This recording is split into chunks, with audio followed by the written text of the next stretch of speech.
Tayo'y manalangin. Panginoon Diyos, aming Ama na nasa langit, salamat po sa bagong araw na binibigay mo sa amin sa bawat oras, bawat minuto, bawat segundo na binibigay mo sa amin.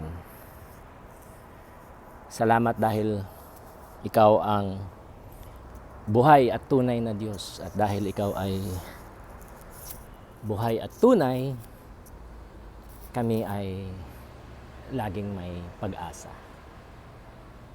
Lord, napakarami po sa buong mundo ang hindi naniniwala, hindi nananampalataya sa iyo, Panginoon. And billion po. Subalit sabi ng Biblia sa Roma 1, ang lahat ng tao ay mayroong knowledge of God, a certain knowledge of God. Hindi po saving knowledge of God, kasi rini-reject po nila yung knowledge of God na meron sila from nature, through the witness of nature. Pero rini-reject po nila yon. Marami rin po ang nakarinig ng ebanghelyo, pero kasi ginamit din naman po talaga ang Kristyanismo upang bilang instrumento ng pananakop. At kaya meron pong grabe po ang rejection sa Christianity, sa lalong mas nakakaraming populasyon ng mundo. And then kami rin po ng mga mananampalataya mo, Panginoon, naapektuhan po pala kami ng filosofiya ni Plato na meron talagang dualism, na yung spiritual, yun ang sacred, lahat ng material ay marumi, makasalanan. Totoo naman po na kami ay makasalanan, Panginoon. Kaming lahat ng tao ay makasalanan, ayon sa Roma 3:23. Subalit ikaw ay punong-puno ng awa, ikaw ay tunay at buhay, at punong-puno ng awa, punong-puno ng grasya, pag-ibig, na ipinadala mo ang iyong nag-iisang anak na siyang ang aming Panginoong Hesukristo, at siya ay namatay sa krus ng Kalbaryo upang bayaran ang lahat ng aming mga kasalanan, at muli mo siyang binuhay sa pangatlong araw. Lord, ang pagdating ng Panginoong Hesukristo, siya na banal sa lahat ng mga banal, dahil siya ay totoo namang 100% tao, ngunit siya din ay 100% Diyos. So,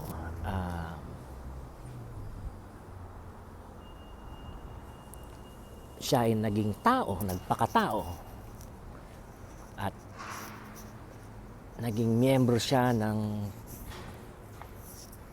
humanidad, ng lahing tao. Naging miyembro siya namin.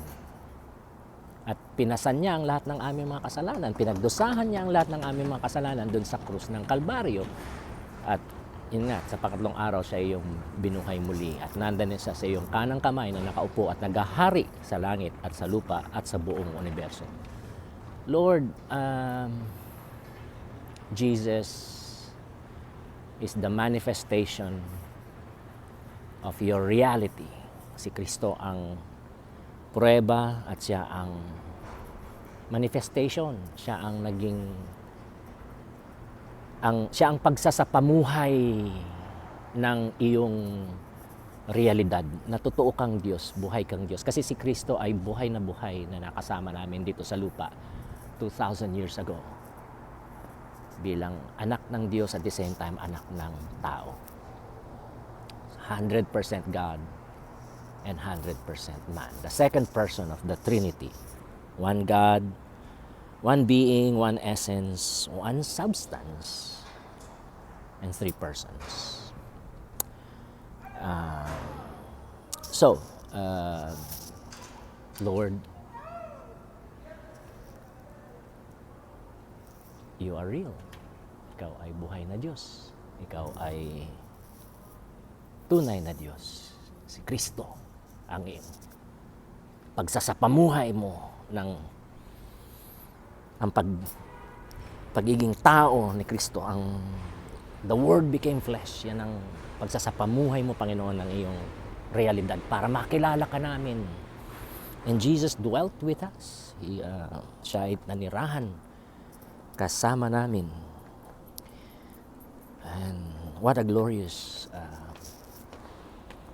day. What a glorious period of time nung nandito sa lupa ang Panginoong Jesucristo. But even so, Jesus said, yung mga mananampalataya sa Kanya will do greater works than He did sa Gospel of John. And because sabi niya, ipapadala daw po niya ang Espiritu Santo. And the Holy Spirit is the presence of God with us right now. So nagpapasalamat po kami sa inyo, Panginoon, na sa pamamagitan ng buhay, kamatayan, sakripisyo, dugo, at muling pagkabuhay ng Panginoong Jesucristo, kami po ay napatawad na sa lahat ng iyong mga kasalanan. And not just that, having been forgiven of our sins and being united to Jesus by faith, we have the Holy Spirit. The Holy Spirit dwells in us, and we are the temple of the Holy Spirit. Salamat na kasama po namin lagi ang Espiritu Santo. So hindi po pala totoo yung kanta na God is watching us from the distance. God is watching us, in us, with us. His presence is always with us. Hindi po siya from a distance. Lagi siyang malapit. He is near to those who call on Him in truth. Yun nga lang po, hindi lahat ng tao ay nakakaranas ng presensya ng Diyos. So we pray for the presence of God upon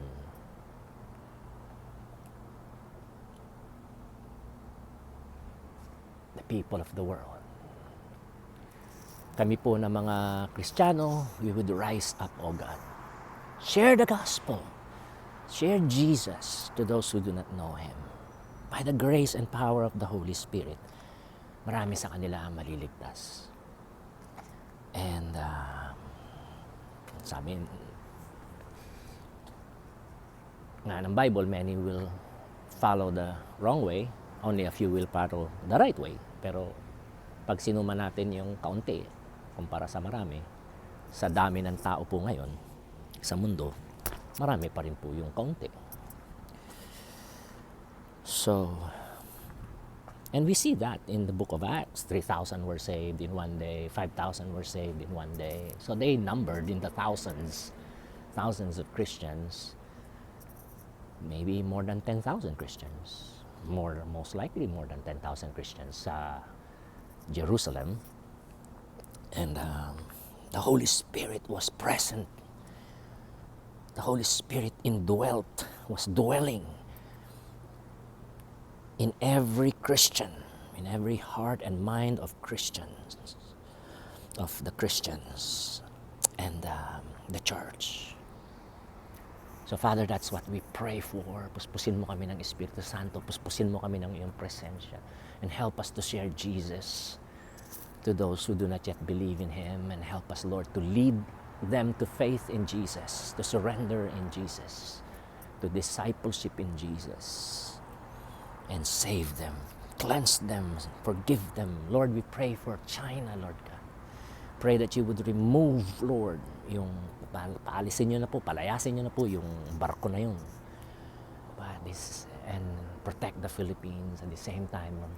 We pray for the salvation of the Chinese people. We pray for the the preaching of the gospel to every Chinese person, Lord God, ay maipamahagi ang mabuting balita ng Panginoong Jesus, and they will come to know about Jesus. And Use Filipinos, use Christians from every nation, Lord God, to make this happen.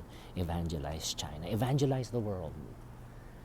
Lahat po, ang buong mundo po, so that they will know you and they will be forgiven of their sins, and they will also receive the Holy Spirit. That the Holy Spirit will dwell in thousands upon thousands of people in China, in the Philippines, and all over the world, in every nation, in every culture of the world. Father, thank you. We give you praise once again. We give you all the glory in Jesus' name. Amen.